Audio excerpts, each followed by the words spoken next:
Aqui na minha mão está o livro que nós vamos entregar dia 12. Obrigado, irmão Alan, pelo empenho, pelo trabalho, pelo Juarez, viu, Juarez? Nosso prefeito ali que correu aí, né? Foi ele que foi buscar lá pra gente, né? Durante a semana. Deus abençoe, viu? Obrigado, Juarez, pela força aí. Irmão Alan, por organizar o trabalho. Eu não tinha pego ainda esse livro. O livro que nós vamos entregar, ele foi escrito por um especialista em medicina preventiva, que é pós-graduado em psiquiatria, e foi escrito também por um doutor em teologia, que é Bruno Rosa, também apresentador da TV Novo Tempo. Só estava dando uma olhada. Rapaz, tem coisa boa aqui. Depois os irmãos leiam. Irmãos, pegando esse livro aqui, além de apresentar Jesus, você vai estar fazendo, depois que você vê o livro, você vai ver, você vai estar fazendo um serviço de utilidade pública. Só estava dando uma olhada por cima aqui. Que coisa boa parece que tem aqui dentro. Muito bom mesmo, tá? Nós não vamos estar passando para a igreja agora, porque a gente precisa primeiro fazer nosso trabalho dia 12. Aí os irmãos vão poder estar pegando, levar vizinho, parente, família. Nós vamos esperar primeiro, né, irmão Alan? Nosso trabalho dia 12. Dia 12, marca na tua agenda, dia 12. Você tem que estar aqui na igreja pela manhã, nós vamos sair para a rua para abençoar as pessoas. Irmão, isso aqui vai abençoar muita gente, eu tenho certeza. Tenho certeza disso aqui. Um psiquiatra e um pastor escreveu. Coisa boa tem aqui.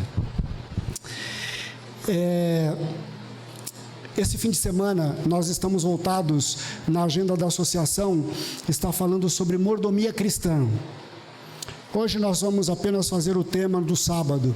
Ano passado, para o segundo semestre, nós vamos fazer, conforme a agenda sugere, um final de semana mesmo da mordomia. Mas hoje eu quero centrar a nossa mente apenas em um tema da mordomia cristã, pensar em algo com os irmãos. Ô Diego, você tem aquela imagem aí? Bem rapidamente eu quero passar para os irmãos. Algo que eu acho interessante passarmos, assim, mesmo que superficialmente. Quando a gente fala de mordomia, abrangemos todos os aspectos da vida cristã, né? Amados, a igreja adventista, ela tem a sua forma de organização, e esta forma de organização, ela veio baseado em orientação, em busca da direção do Espírito Santo, né? E foi assim que a igreja ela se organizou. Então, como que é essa estrutura organizacional da igreja? Então, a igreja ela começa com a estrutura da igreja começa com a igreja local, né? Que somos nós aqui. E um grupo de igreja local forma um distrito. Ok? Nós aqui fazemos parte do distrito da Vila Alpina, que é a sede do nosso distrito. Depois, seguindo essa organização, essa estrutura de organização da igreja, nós temos a associação ou missão, ok? Um grupo de igrejas vai formar um distrito. Um grupo maior agora de distritos vai formar uma associação ou então uma missão, tá bom? E todas elas, depois você vai ter uma união, que aí é um grupo de associações. Você vê que a estrutura vai aumentando, né? Nós aqui no estado de São Paulo, todo o estado de São Paulo pertence à União Central Brasileira, cujo escritório fica ali na cidade de Arthur Nogueira. É da cidade de Arthur Nogueira, desse escritório, que é administrada toda a igreja para o estado de São Paulo. E ali você tem o mesmo departamento que existe na associação, departamento de escola sabatina, de saúde, dos colégios adventistas, da hospital. A mesma estrutura tem lá na União Central Brasileira. Ali tem o jurídico, que vai representar toda a igreja para o estado de São Paulo, né? De lá coordena a TV Novo Tempo e por aí vai. Tá bom? Tudo que tiver no campo dessa união vai responder a ela. E na nossa união, que responde por toda a igreja, vocês vão perceber que Rio de Janeiro e Minas Gerais, por exemplo, tem a mesma, Espírito Santo tem a mesma união, mas o estado de São Paulo são tantas associações e a igreja é tão grande que ela precisa de uma união só para ela, tá bom? Essa é a estrutura que vai seguindo. E depois nós temos a associação geral que é a sede mundial da Igreja Adventista do Sétimo Dia, localizada na cidade de Silver Spring, nos Estados Unidos. De lá é administrada a Igreja Adventista para todo mundo. Mas fora aí, para chegar na Associação Geral, nós temos as divisões, que são braços da Associação Geral. A igreja aqui no Brasil, tem um negócio aqui querendo me beijar. Tá. É que eu sou doce, rapaz, tá vendo aí? A igreja no Brasil e mais 8 países aqui na América do Sul respondem à divisão sul-americana. O escritório da divisão sul-americana fica em Brasília, tá bom? E de lá de Brasília é administrada a igreja no Brasil e mais 7 países aqui da América do Sul. Lá também tem um departamento jurídico, um departamento que cuida da saúde, da escola sabatina e por aí vai. Tá bom? Bem rapidamente, obrigado aí aos meninos aí do som. Bem rapidamente, uma ideia de como funciona essa estrutura. E veja uma coisa, assim como anda essa estrutura da administração da igreja, não é? Para todos os processos, inclusive o dinheiro, a nossa fidelidade, ela vai passando por cada um desses passos aí. Eu entrego a minha oferta, o meu dízimo aqui em Vila Ema, ela vai para a associação. Da associação, um percentual é repassado para a união. Um outro percentual da união vai para a divisão. Um percentual da divisão vai para a associação geral. Da associação geral, outros percentuais são divididos com a igreja no mundo inteiro para a manutenção do evangelho. Então, para que você tenha uma ideia, seguindo essa estrutura, a oferta que você entregou aí pelo 7Me, pelo Pix da igreja, que você pôs agora na salva, ela vai ser compartilhada e daí a pouco ela vai ajudar a comprar um livro, uma literatura, ajudar um pastor a pregar na Malásia, em qualquer lugar do mundo aí. Visão maravilhosa essa, não? Queridos, vamos para o tema sugerido nesta manhã. Eu estou aqui utilizando para meditarmos nesta manhã um texto que foi escrito pelo pastor Josanã Alves. E eu quero compartilhar, eu achei muito interessante esse texto dele, onde ele deu, o tema desse texto dele é Reinos com Pés de Barros. Reinos com Pés de Barro. Ele conta aqui uma experiência que em 1857, o então advogado Abraham Lincoln, ele foi colocado numa equipe. Ele era um advogado que cuidava da parte de patentes, provavelmente marcas e patentes, né? E ele foi colocado na equipe, ele foi adicionado na equipe de um outro senhor chamado Stanton, é o sobrenome dele.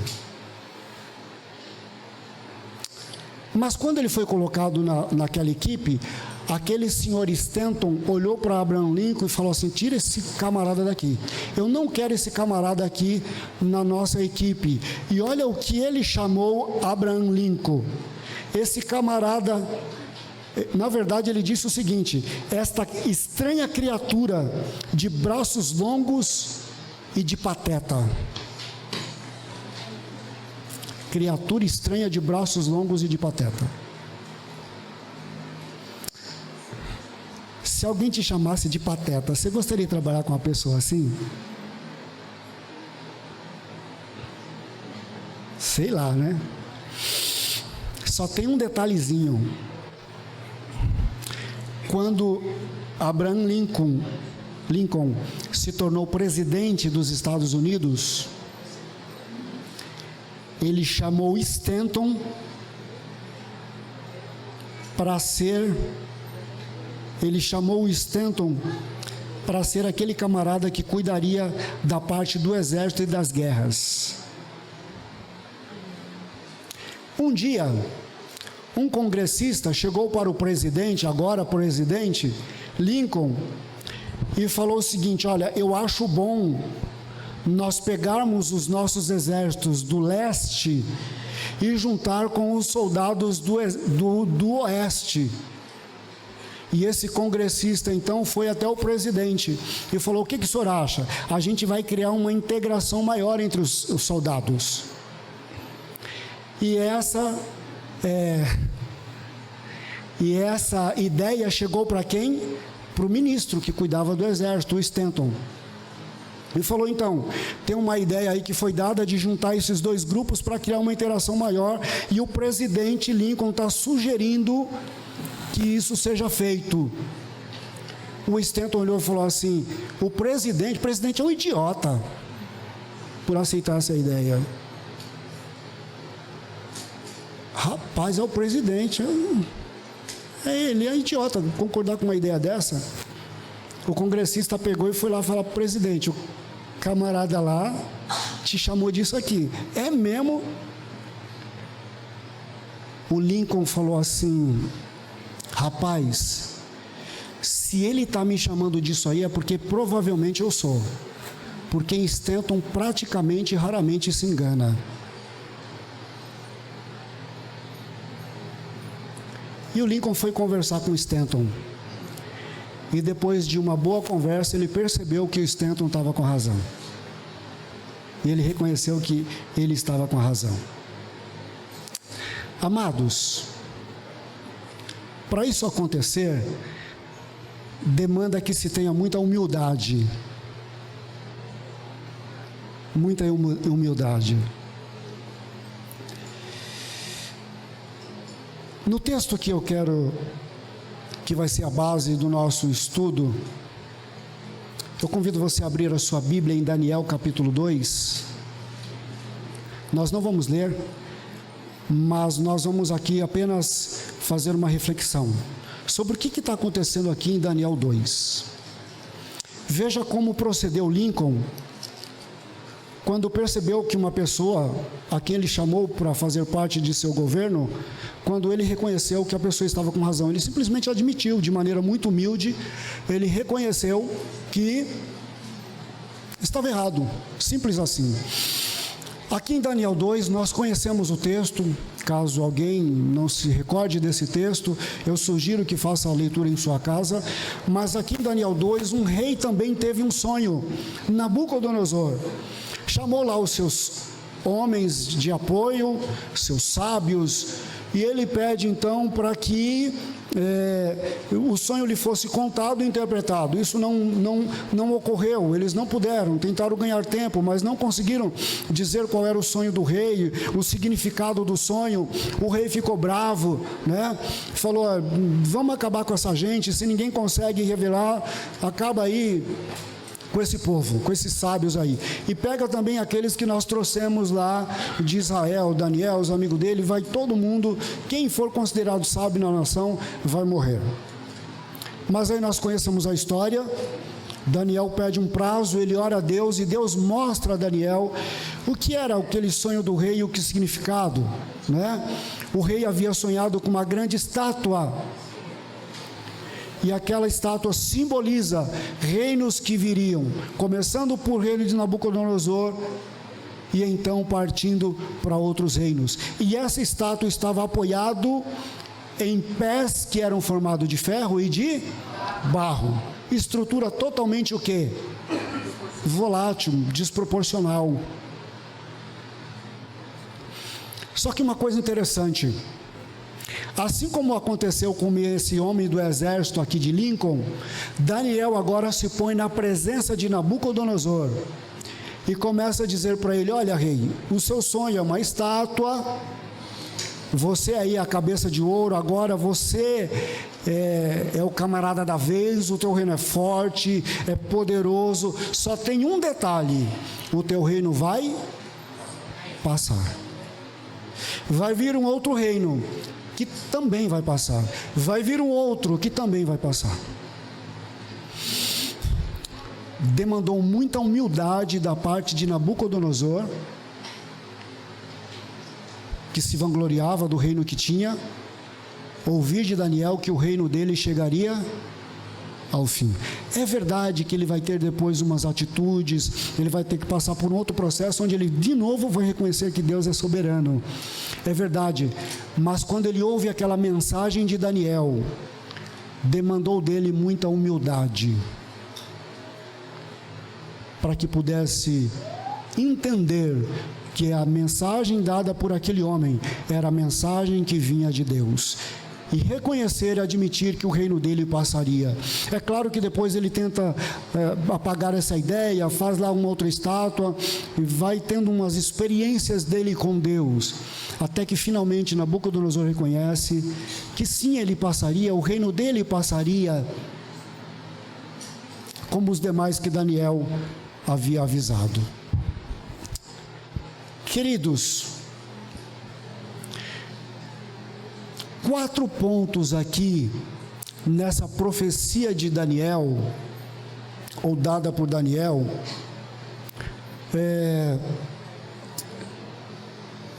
nos falam sobre a necessidade de compreender a humildade que devemos ter diante da soberania divina. Nossa atitude diante da soberania divina. Primeira, cada um desses reinos buscava domínio territorial, poder absoluto e riquezas materiais. De certa maneira, cada um deles conseguiu essas conquistas. Entretanto, a sucessão de materiais da estátua mostra que cada reino seria inferior ao anterior, e assim como a prata é inferior ao ouro, o bronze à prata, o ferro ao bronze, o barro ao ferro. E esses reinos foram passando. Segundo, fica claro nessa profecia que cada reino chegaria ao fim e seria substituído por outro reino. Terceiro, todos os reinos, por mais grandiosos que fossem,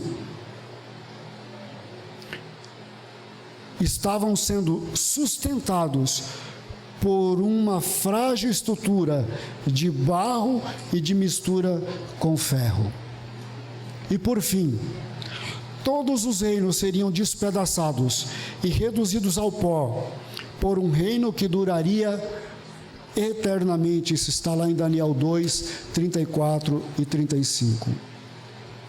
Agora, vocês conseguem imaginar Daniel diante daquele rei ali, para dar essa notícia, não é? Olha, só vim aqui falar para o senhor que o teu reino vai passar.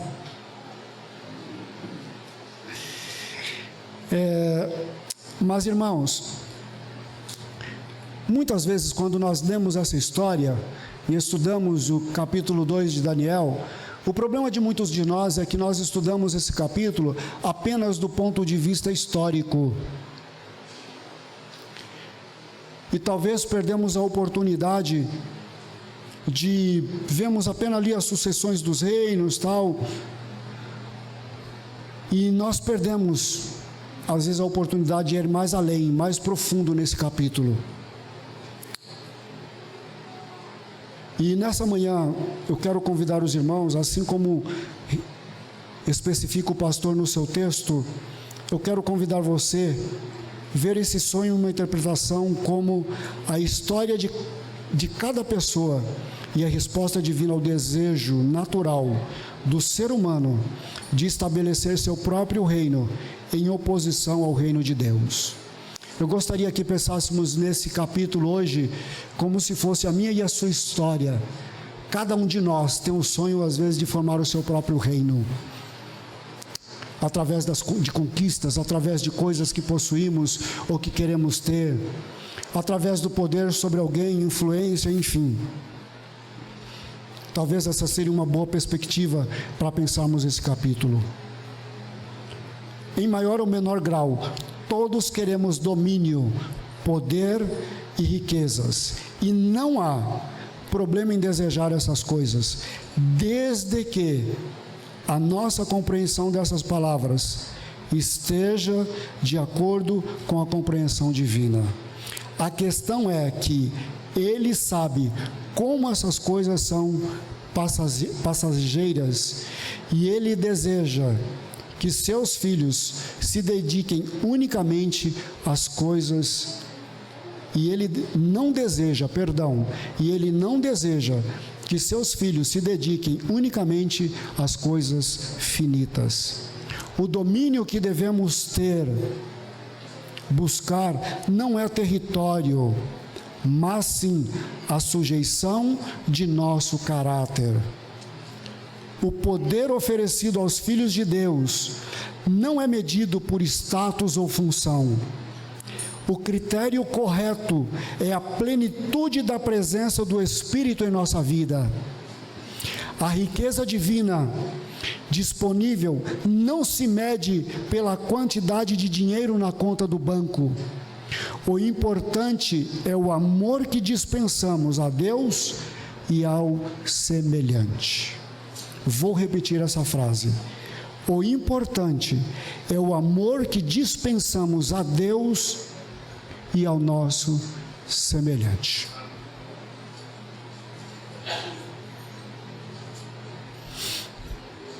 Um jovem, nós estudamos essa semana, perguntou para Jesus: o que eu faço para ser salvo ou para ter a vida eterna?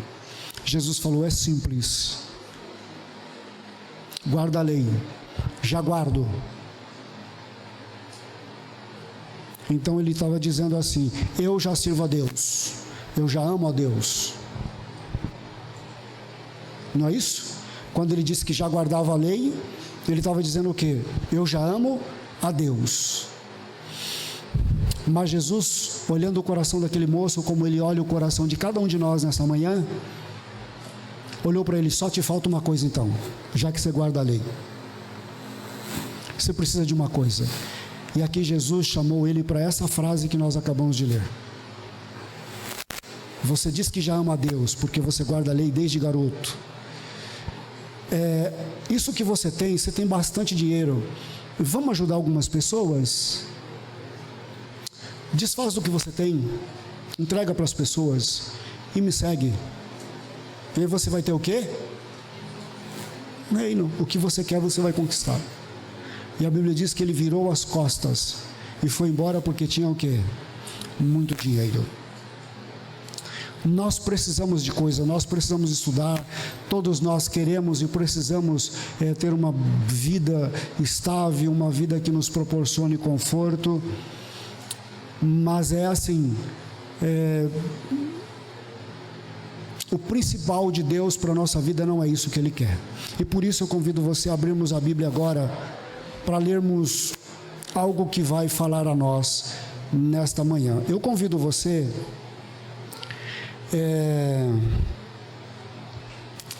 a abrir a Bíblia em Lucas capítulo 12.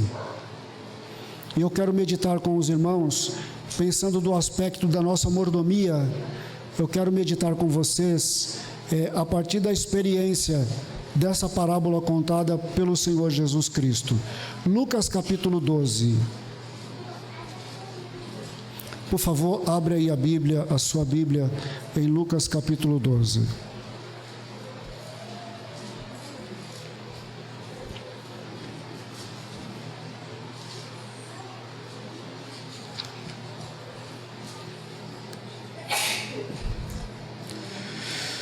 E aí nós vamos começar a ler a partir do verso 16. Vamos lá, amados, vamos para a leitura. Lhes proferiu ainda uma parábola dizendo: o campo de um homem rico produziu com... Percebam uma coisa, a parábola já começa dando a informação que aquele homem era o quê? Rico. E é razoável, então veja, ele já era um homem rico, e o seu campo o quê? Produziu ainda mais com abundância. O que faria com que sua riqueza aumentasse, claro. Continuamos a leitura. E é razoável o quê? Consigo mesmo dizendo: que farei? Pois não tenho onde recolher os meus frutos. Disse: farei isto: destruirei os meus celeiros, reconstruí-los-ei maiores, e ainda recolherei todo o meu produto e todos os meus... Está comigo aí na leitura? Então direi à minha alma: tens em depósito o quê? Muitos bens para muitos anos. descansa, come, bebe e faz o quê? Regala-te. Mas olha como a parábola continua. Mas Deus lhe disse: louco, esta noite te pedirão a tua alma, e o que tens preparado para quem será? Assim é o que entesoura para si mesmo e não é rico para com quem? Para com Deus. Percebam uma coisa aqui. E o que é que essa parábola está querendo chamar a nossa atenção? Eu quero ler depois umas citações que a irmã White escreveu a respeito dessa parábola no livro Parábolas de Jesus. Aquele homem teve uma superprodução, de maneira que os seus silos, né? Na nossa época hoje é conhecido por silos, né? É onde as pessoas armazenam grãos para depois ser distribuído, enfim, vendido. Os silos daquele homem já estavam abarrotados, e a colheita foi, quem sabe, além do que ele esperava. E qual foi a ideia dele? Não cabe mais, já tem muito, então vou derrubar esses silos, vou construir outros maiores, encher eles e deixar tudo armazenado. E aí eu vou fazer o quê? Descansar, aproveitar a vida. Essa parábola aqui não está falando mal da tua aposentadoria não, viu? Nada errado com aposentar, nada errado com aproveitar o fruto do teu trabalho. Mas a lição que o Senhor está querendo ensinar aqui a partir da mordomia é o seguinte: você ouviu aí na parábola esse homem dizendo o seguinte: eu vou armazenar um pouco e um percentual aqui eu vou levar para a asa. Ele falou aqui na parábola?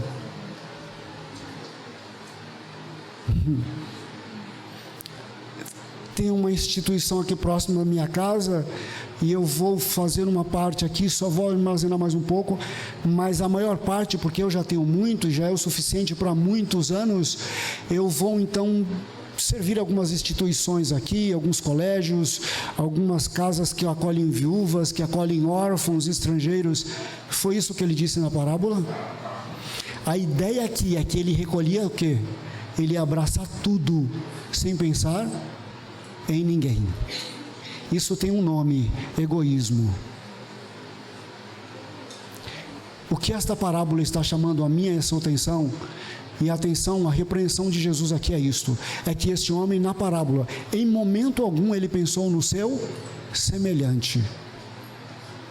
Em momento algum ele pensou no seu semelhante. Em momento algum aquele homem pensou o seguinte: isso daqui vai acabar ficando para alguém. Está aqui, é meu, mas daqui a pouco vai o quê?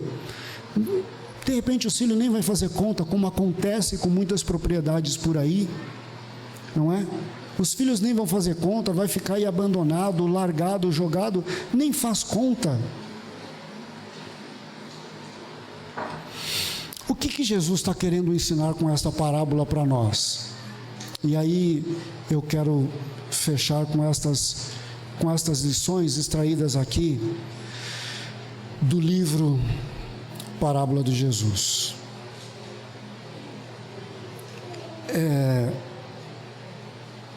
A missão do Salvador, Ellen White escreveu, na terra estava próxima do fim. Restavam-lhe poucos meses para concluir aquilo que viera, isto é, estabelecer o reino de sua graça. Contudo, a cobiça humana tentava desviá-lo de sua obra para resolver a contenda sobre um pedaço de terra. O que aconteceu?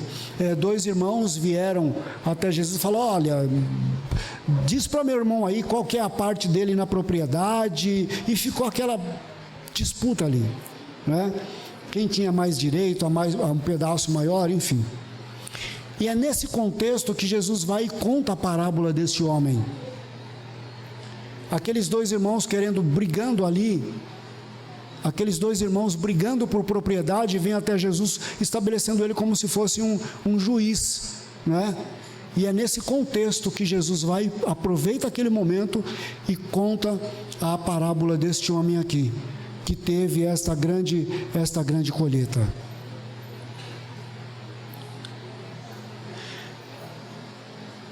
Uma frase é dita aqui, nesse contexto: acautelai-vos, guardai-vos da avareza, porque a vida de qualquer não consiste na abundância do que possui. E aí Jesus então vai e propõe esta parábola aqui. E por esta parábola, Jesus estava querendo mostrar algumas lições. Bem rapidamente vamos discorrer sobre elas.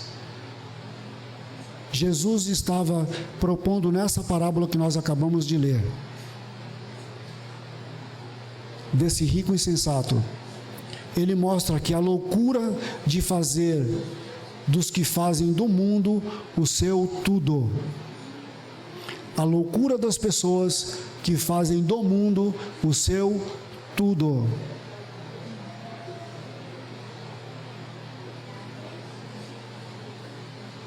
E ela escreve aqui: este homem recebeu de Deus tudo. Ao sol foi para permitir brilhar sobre a sua herdade, pois seus raios caem sobre justos e injustos. A chuva desce do céu, do mesmo modo, sobre maus e bons. O Senhor fizera que a vegetação florescesse e o campo produzisse de maneira abundante. O rico estava em perplexidade sobre o que devia fazer com a colheita. Seus celeiros estavam superabarrotados e não tinha lugar para excedente. Não pensou em Deus, presta atenção. Esse homem não falou assim: olha, eu vou separar um percentual para a causa de Deus, então. Ele não pensou em Deus, que tinha feito lá o sol, a chuva, não é? De quem vieram as dádivas. Não reconheceu o que Deus fizera mordomo de seus bens, para que socorresse os necessitados. Porque aqui também diz, ele não pensou no necessitado, ele disse que ia fazer o quê? Recolher tudo. Tinha a abençoada oportunidade de se tornar um distribuidor das bênçãos de Deus, porém unicamente pensou em administrar para o próprio conforto. Ellen White escreveu o seguinte: a situação do pobre, do órfão, da viúva, do enfermo, do aflito foi trazida à atenção desse rico. Havia muitos lares nos quais distribuir seus bens. Podia ele facilmente privar-se de uma porção de sua abundância, e muitas famílias poderiam ser libertas das privações. Muito faminto poderia ser saciado, vestido muito nu, muito coração alegrado, respondida a muita súplica por pão e roupa, e uma melodia de louvor teria ascendido ao céu. A aspiração desse homem não era mais elevada que das bestas que perecem. Vivia como se não houvesse Deus, nem céu, nem vida futura, como se tudo o que possuísse lhe pertencesse e nada devesse a Deus nem aos homens. Descreve o salmista este rico ao dizer: disse o nécio no seu coração, não há Deus. Este homem vivia como se só existisse ele, e como se tudo que ele possuísse era de sua própria e única e exclusiva capacidade. Irmãos, quando falamos em mordomia, infelizmente na cabeça de muitos, essa palavra, essa expressão mordomia, ela traz infelizmente uma conotação preconceituosa, né? Quando não procuramos entender de fato o que é ser um mordomo, né? O que é ser um administrador do que temos. E principalmente, irmãos, quando começamos essa meditação dessa manhã falando sobre a questão da humildade, quando somos humildes, como o exemplo que estudamos por Lincoln, quando somos humildes, passamos a conhecer que o que temos e o que somos é graças à bondade e à misericórdia de Deus. E quando temos essa compreensão, nós aprendemos primeiro a reconhecer o que é de Deus, o que devemos a Deus, o que pertence a Deus. E eu e você sabemos pela Bíblia o que pertence a Deus. De tudo que Ele nos tem dado, nós sabemos o que é que pertence a Deus, o que é que Ele requer de nós e o propósito dele requerer de nós. Irmãos, deixa eu falar uma coisa para vocês. No início, antes da minha fala, eu mostrei aqui uma forma da estrutura organizacional aqui da Igreja Adventista do Sétimo Dia. Eu estive há algum tempo aqui, e o irmão Alan também estivemos num treinamento onde estava já, talvez comentei isso aqui com você aqui da frente, onde nós estávamos, a associação, o tesoureiro da associação estava fazendo ali uma prestação de contas de como estava a questão financeira da igreja, do campo, e você que é membro novo da igreja, você que é um dizimista, você que é um ofertante, irmãos, uma das coisas muito interessantes que eu acho na Igreja Adventista do Sétimo Dia é a transparência de como os recursos eles são administrados. Tudo é prestado conta. Começa pela tesouraria local, não é? Onde você recebe o teu canhoto e você ali é dito quanto os percentuais, como a distribuição do seu dinheiro. Aqui a tesouraria, ela sempre vem, sempre está prestando uma conta do como andam os gastos da igreja, a finança da igreja, no que é investido o dinheiro. Essa transparência, ela é importantíssima e ela faz parte do ritual da igreja. Mas uma coisa que eu quero destacar para você, no que diz respeito à nossa mordomia e à nossa administração do nosso dinheiro, eu só não vou afirmar 100%, mas o Brasil hoje, na questão da Igreja Adventista, ele tem se despontado de uma maneira muito forte.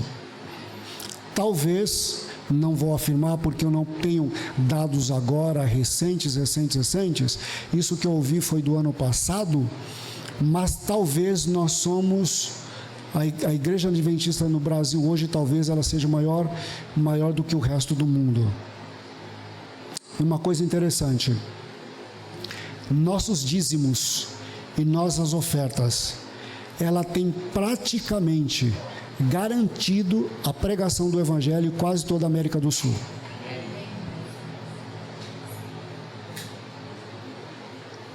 O dízimo e oferta que saem aqui do Brasil, ela tem de uma forma muito importante, não vou dizer que 100%, porque recursos vêm de outros lugares, mas de uma forma muito importante, proporcionado que os países aqui em volta de nós possam ouvir do Evangelho.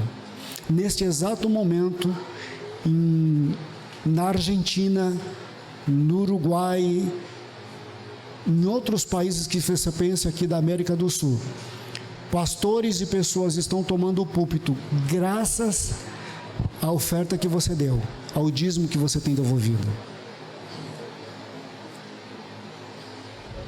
Quando nós temos essa percepção, irmãos, de que nós não somos a única bolachinha do pacote, de que eu não posso pensar só em mim, quando nós temos essa percepção, muitas pessoas são abençoadas. Fica muito frio quando a gente pensa, eu estou colocando o dinheiro aqui, e quando você pensa no recurso dessa maneira muito assim, abstrata, dinheiro. Quando você for trazer a sua oferta aqui, o seu dízimo, peça que o Espírito Santo te ajude a ter uma outra mentalidade. Como assim? Começa a pensar a partir de hoje assim: eu vou fazer um plano de oferta, vou ser dizimista, mas eu vou fazer um plano de oferta, porque quando eu colocar a minha oferta na salva, alguém vai ser ajudado a ser libertada ou liberta do vício do cigarro. Começa a pensar assim: quando eu colocar a minha oferta na salva, alguém vai ser socorrido e de alguma maneira vai chegar para ele uma ajuda para ele sair da cocaína, do crack ou da prostituição. Porque é isso que o Evangelho faz, sim ou não? Sim. Alguém vai deixar de ser traficante de drogas ou usuário. Eu acho que valeria muito mais a pena se nós começássemos a ter uma visão diferente de quando devolvemos nosso dízimo, nossa oferta. Quando eu ponho a minha oferta na salva, eu posso pensar assim: algum órfão vai ser ajudado pela ADRA ou pela ASA, essa pessoa vai ter uma estrutura, vai conseguir estudar, essa pessoa vai ter um encaminhamento de maneira que a vida dela vai mudar, vai tomar um rumo diferente do que ela tem hoje. E mais para frente aí nós vamos dizer que nós da Igreja da Vila Ema temos essa possibilidade de estar fazendo esse trabalho de uma maneira mais direta. Irmãos, quando Deus instituiu, e aqui eu vou encerrando minhas palavras, quando Deus pensou em dízimo, Ele está tentando ajudar você a reconhecer que tudo vem dEle. Sol, chuva, frio, calor, saúde, física, emocional, espiritual, tudo vem dEle. Mas Ele criou com um propósito, para que outros também fossem beneficiados. E quando Deus disse assim também, não só dízimo, mas traga também ofertas, Ele estava olhando para mim e dizendo assim: se esse camaradinha ficar com tudo isso aí, ele pode se tornar um coraçãozinho duro, egoísta e pensar só nele. Então traga oferta também, porque eu vou pegar essas ofertas e aí sim, eu vou pegar essa oferta e vou pôr comida no prato de alguém. Eu vou pegar essa oferta e vou ajudar com que alguém tenha roupa, gás em casa para fazer a sua comida, tenha feijão na mesa. Mas eu vou pegar essa oferta também e vou fazer com que escolas sejam construídas, hospitais, creches, sanatórios, seja o que for, para que outras pessoas também sejam abençoadas. Eu gostaria de, nesta manhã, irmãos, que nós tivéssemos uma visão diferente. Quem sabe, se temos uma visão distorcida de quando vem um pastor, de quando vem um membro da mordomia aqui falar sobre fidelidade, eu gostaria que nós peçamos ao Espírito Santo que tivesse uma visão diferente talvez da que temos hoje, ou da que infelizmente, do jeito que as coisas são aí fora. Esses dias eu vi um vídeo lamentável, triste, uma aberração, de alguém leiloando um relógio do púlpito da igreja. Acho que foi até minha filha que mostrou isso, se não me engano. Olha, eu ganhei um relógio aqui, irmãos. Quem dá uma oferta aí de 20 mil por ele?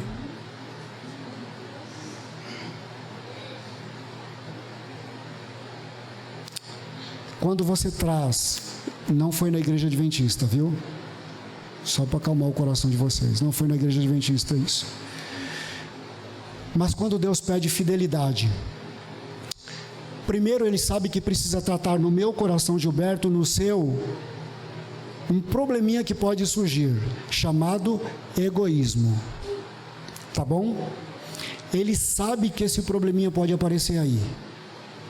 Então quando Ele fala assim, traga, devolva, reconheça, seja humilde, reconheça, Ele está querendo ajudar você a não desenvolver esse probleminha no coração, egoísmo. E quando Ele fala assim, traga não só o dízimo, mas traga oferta, Ele está pedindo a você, consegue dar um passo além? Consegue pensar nos outros também? Consegue expandir a bênção e dividir a bênção que você tem recebido?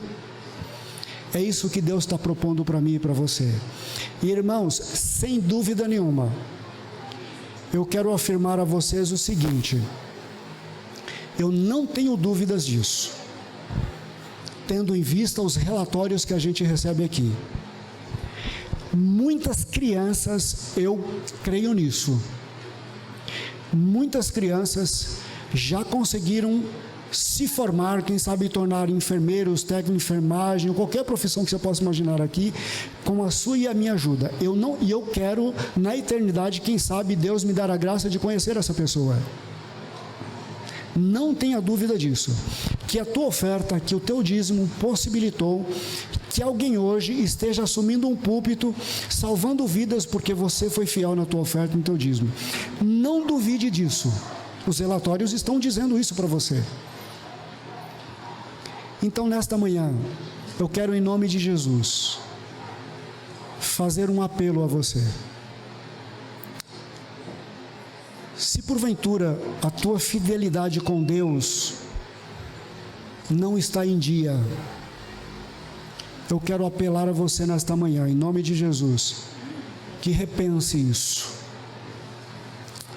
Ponha Deus em primeiro lugar. E o que é que ele fala lá em Malaquias? Você confiou em mim? Então agora pode cobrar de mim. Não sou eu que estou assumindo o compromisso? Lembra daquele sermão? Eu não me esqueci daquele sermão. Deus tem compromisso com quem tem compromisso com quem? Com Ele. Então, amados, vamos pensar na nossa fidelidade. Eu sei que aí fora tem muitas aberrações. Eu sei disso. Que denigrem esse aspecto da fidelidade, mas isso não é problema meu, não é problema seu. Ainda que de repente aconteça de na igreja ouvirmos aí algum escândalo, olha, usaram o dinheiro, não é problema seu, não é problema meu. A minha parte e tua é sermos fiéis, o resto quem vai tratar é Deus. Nesta manhã, o apelo de Deus a mim e a você é: sejamos fiéis, sejamos humildes, reconheçamos o agir de Deus na nossa vida e tenhamos um coração que está disposto a olhar não só para si, mas um coração que está disposto a olhar do lado e perceber no outro a necessidade e perceber que eu e você podemos ser bênção. Aquilo que Deus tem te dado, por menor que seja, pode abençoar alguém. E eu termino dando o meu próprio testemunho. Aqui na assistência social desta igreja, já passaram muitos diretores na assistência social. Irmã Amélia, acho que irmã Bárbara, Olésia, já tiveram outros. Quando eu era garoto, eu sou de uma família de 7 meninos. Talvez eu já disse isso aqui, de 7 filhos. Sou uma família. E houve alguns tempos que a coisa não era tão fácil assim. Imagina comprar roupa para 9. Eu e meus pais, meus irmãos, 9. Por muitas vezes, nós recebemos roupas aqui desta asa aqui desta igreja. Por muitas vezes nós já recebemos presentes, alimentos, eu creio, em algum momento. Mas uma coisa que eu acho muito interessante na minha mãe, isso que às vezes chegava na nossa mão, minha mãe fazia questão de separar e passar para alguém que também estava precisando, ou da família, ou da vizinhança, ou alguém que ela soubesse. Como é que eu vou receber e vou pensar em dar para alguém? E foi com esse espírito que eu e meus irmãos fomos educados. Entende? E eu louvo a Deus porque eu sei que em minhas ações, irmãos, eu já pude abençoar a vida de muitas pessoas. Não esqueça o que Deus tem feito por você. E tudo que Deus lhe pede é para que através de você Ele possa abençoar e salvar alguém. Ele podia mandar um anjo, Ele podia abrir o céu e fazer cair um baú de ouro e ajudar uma viúva, um adolescente, um órfão, alguém que está agora sendo abrigado, mas Ele prefere, para ajudar eu e você no processo de salvação, Ele prefere que seja você e que seja eu. Atendamos o chamado do Senhor. Reconheça o Senhor na tua vida. Irmãos, sejamos mais fiéis no nosso dízimo, sejamos mais fiéis nas nossas ofertas, porque tenha certeza, assim você vai estar ampliando o reino de Deus, e você vai estar ajudando esse processo, para que logo vejamos o nosso Salvador. Que Deus os abençoe. Nós vamos ouvir agora uma mensagem musical, e vamos nos despedir em oração.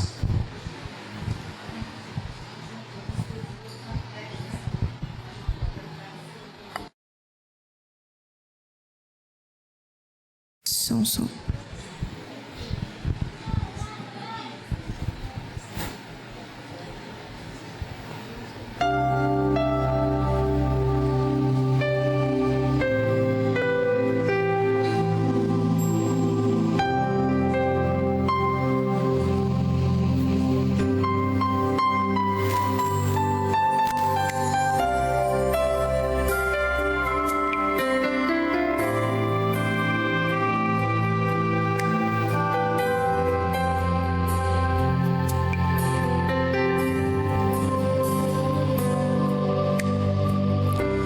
Faz muito tempo que eu senti essa vontade de contigo me encontrar, de te dizer como sofri e admitir o quanto errei. Todo esse tempo que eu passei tão longe aqui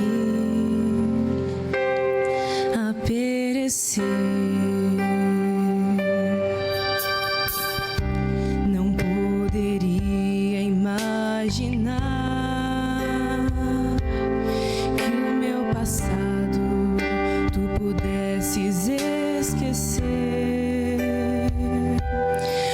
Os momentos que vivi, tu sempre estava junto a mim e esperavas que eu pudesse retornar e te encontrar. Mas quando decidi voltar, meu mundo abandonar, pensei que nunca mais pudesses me aceitar.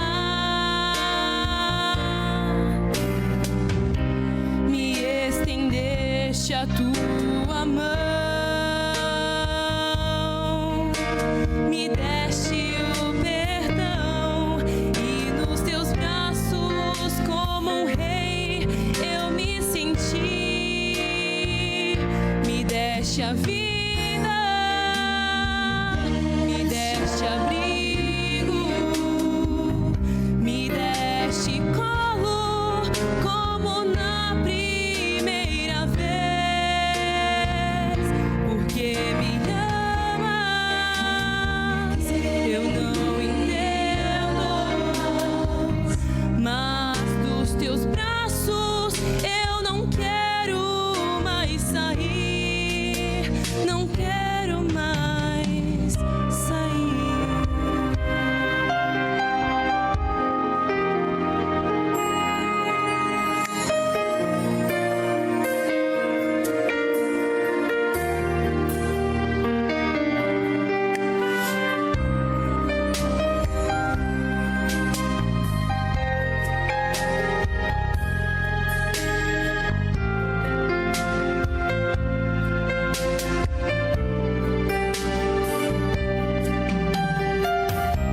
Mas quando decidi voltar,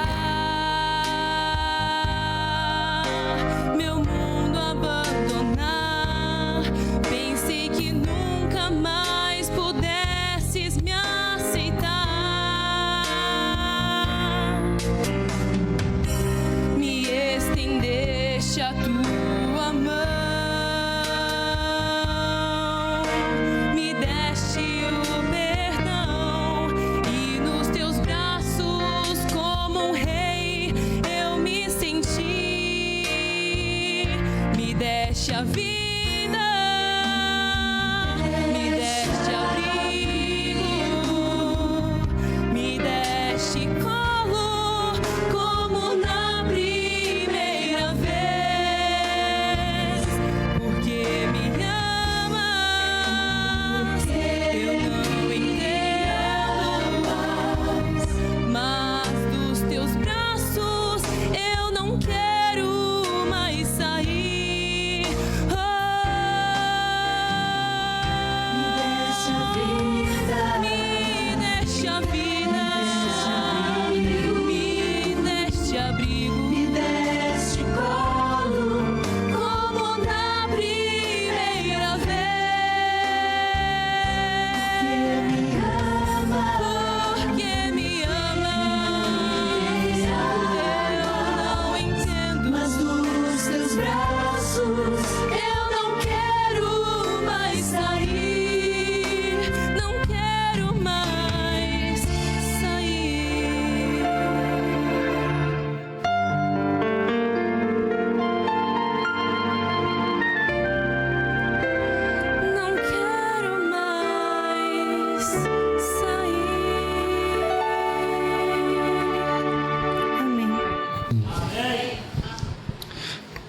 Oremos. Querido e bondoso Deus, nosso maravilhoso Pai, nós somos agradecidos pela Tua bondade, nós somos agradecidos pela Tua misericórdia, nós somos agradecidos pela vida. O Senhor é a fonte de vida. Nós agradecemos ao Senhor por todas as Tuas bondades, por todas as Tuas providências em nossa vida. E fazendo esta oração, querido Pai, pode, quem sabe, vir aos nossos pensamentos quantas bênçãos, quanto cuidado, quantas providências o Senhor já teve por nós ou por algum familiar nosso. E nós agradecemos ao Senhor por isso.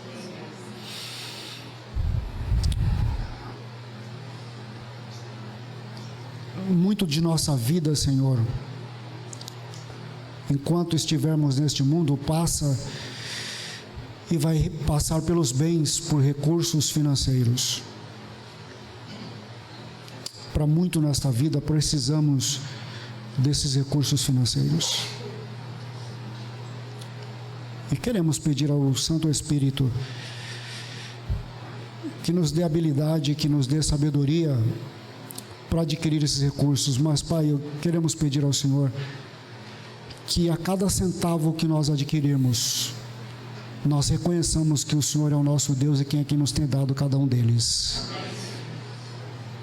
E por favor, querido Deus, eu peço em nome de Jesus que o Espírito Santo nos ajude a ser fiel naquilo que o Senhor pede de nós. Que nós reconheçamos que a obra do Senhor neste mundo requer dos nossos recursos. Então, por favor, nos ajuda a ser fiel no dízimo, mas que o nosso coração também se abra largamente para as ofertas, porque ela proporciona a construção de hospitais, escolas, igrejas, reforma, a manutenção também da pregação do Evangelho. Então, nos ajuda com isso, Senhor. Eu peço que o Senhor abençoe a igreja com os recursos largos, abundantes que o Senhor quiser abençoar, mas que também o Senhor ajude a igreja a ser fiel naquilo que o Senhor nos pede. Ajuda-nos em nome de Jesus Cristo, com o poder do Espírito Santo, nos dá recursos e tenhamos um coração hábil em acolher, como diz a Tua palavra, o órfão, a viúva, aquele que vier necessitar de nós. Nos abençoa, Senhor, que o Evangelho ele seja visto na vida de cada membro aqui da Vila Ema de forma prática e viva nas nossas vidas. Prepara-nos para o Teu reino, e enquanto estivermos neste mundo, nos faz o vaso de bênção, em nome de Jesus. Amém.